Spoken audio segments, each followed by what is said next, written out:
नमस्कार, स्वागत है आपका योगा चिराग में। आज हम बात करेंगे शलभासन की। लोकस्ट पोज, आपने टीडी तो देखी होगी, वैसा पोज बनाएंगे आज हम। और लोकस्ट पोज यानी शलभासन करने से जो हमें फ़ायदा मिलेगा उसके बारे में जानेंगे। क्या विधि है, पूरा प्रोसेस जानेंगे और सावधानियां क्या क्या रखनी हैं ये भी हम जानेंगे।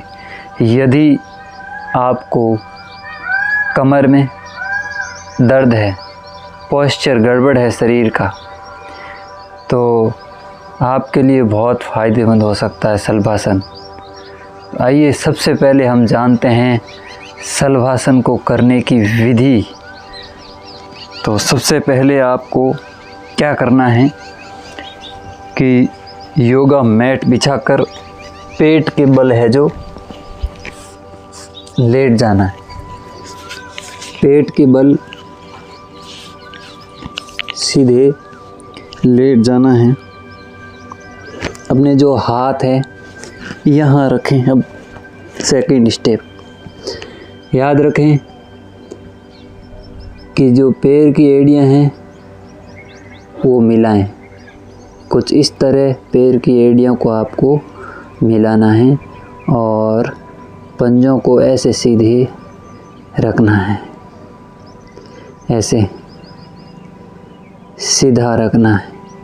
और हाथों को, एक हाथ आपको बता देते हैं, इस तरह शरीर के पास में हथेलियाँ नीचे की ओर रहें और सिर टिका रहे ज़मीन पर आराम से।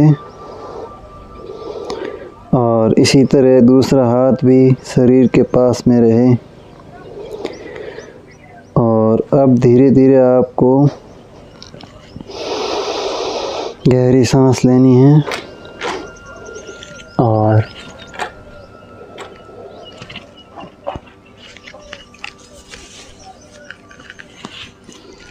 ये जो थोड़ा साइड में रख देते हैं। अब आपको क्या करना है, अपने पैरों के पंजों को ऊपर उठाना है। ठीक है, तो इसमें आपको सबसे पहले प्रैक्टिस करनी है। एक पैर उठाओ, फिर रखो। ये बिगिनर्स के लिए है, शुरुआती साधकों के लिए है। जो साधक शलभासन नहीं कर पाते हैं, जिन्हें नहीं पता शलभासन क्या होता है, तो वो सबसे पहले एक एक पैर करके ऐसे ऊपर उठाएं। पैर सीधा रखें और जितना रख सकते हैं उतनी देर तक रखें, 10 सेकंड, 20 सेकंड, 30 सेकंड। उसके बाद में पैर को वापस सामान्य अवस्था में लाएं। फिर इसी प्रकार दूसरे पैर से करें, जितना रख सकते हैं रखें, सामान्य अवस्था में लाएं। ऐसे आप 2-4 बार कर सकते हैं। उसके बाद में आपको याद रखना है कि ये जो अपना सर है वो ज़मीन से टिकाए रखना है, या ठुड्डी टिका सकते हैं, ऐसे मुंह टिका सकते हैं। और पैरों को ऊंचा करने के साथ साथ में जो उन्नत अभ्यासक है, यानी अभ्यास कर चुके हैं, वो फिर आप ऐसे छाती भी ऊपर उठा सकते हैं।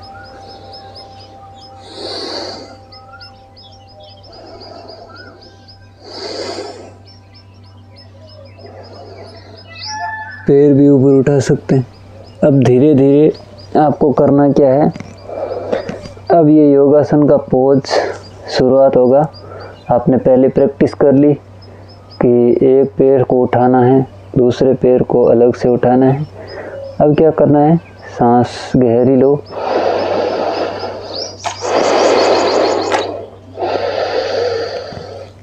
गहरी सांस लेते हुए,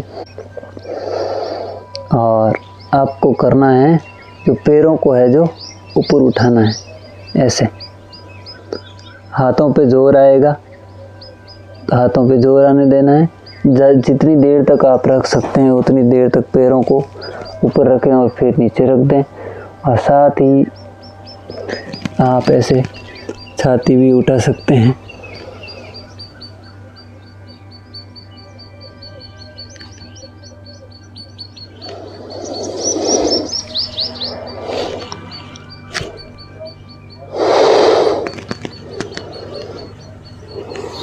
जितनी देर तक कर सकें ये आप है जो पोज करें। शुरुआत में पूरी तरह से आप शलभासन को सिद्ध नहीं कर पाएंगे, तो कुछ टाइम लगेगा और आपको हो सकता है 2-3 दिन, 4 दिन, 10 दिन, महीना भर लग सकता है।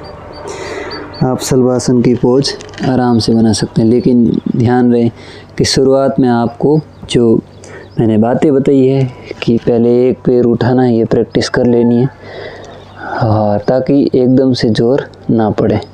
कमर पे, कूल्हे पे, रीढ़ की हड्डी पे ये जो है जोर नहीं पड़ना चाहिए, ठीक है।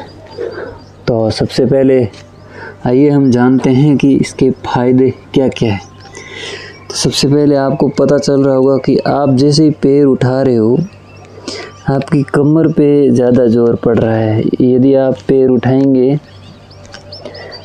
तो यहाँ कमर पे जोर पड़ रहा है, तो यानी कमर को फ़ायदा होता है। यदि कमर में जकड़न है, बैठे बैठे दर्द होता है, ज़्यादा देर तक बैठने से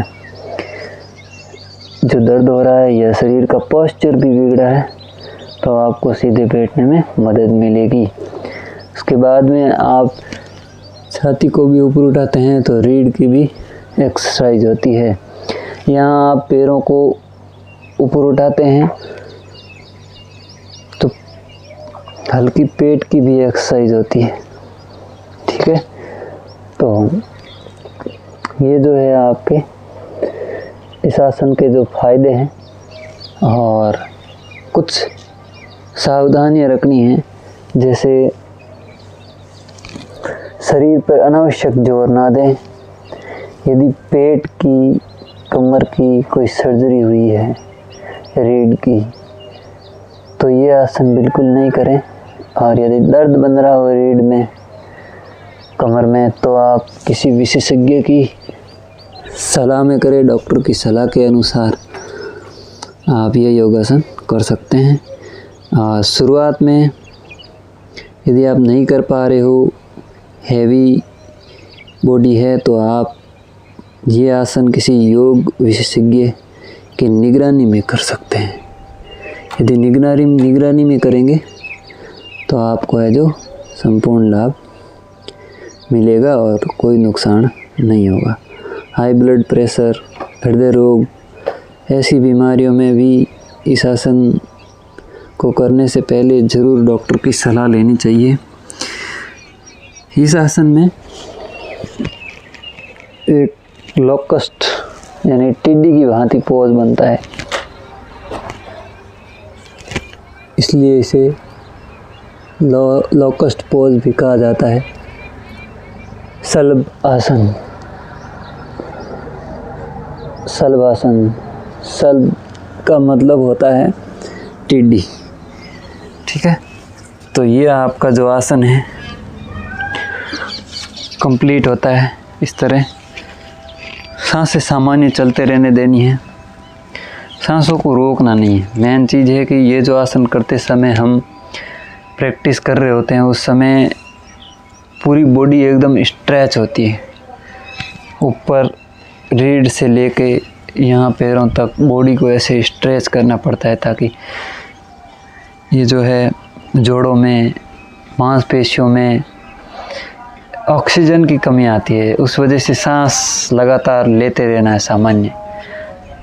तो जैसे ऑक्सीजन की कमी आती है तो बहुत ज़रूरी है कि सांस सामान्य चलती रहे, ताकि मसल्स को रिकवर होने में भी टाइम लगे। थोड़ा बीच बीच में आप रिलैक्स लें।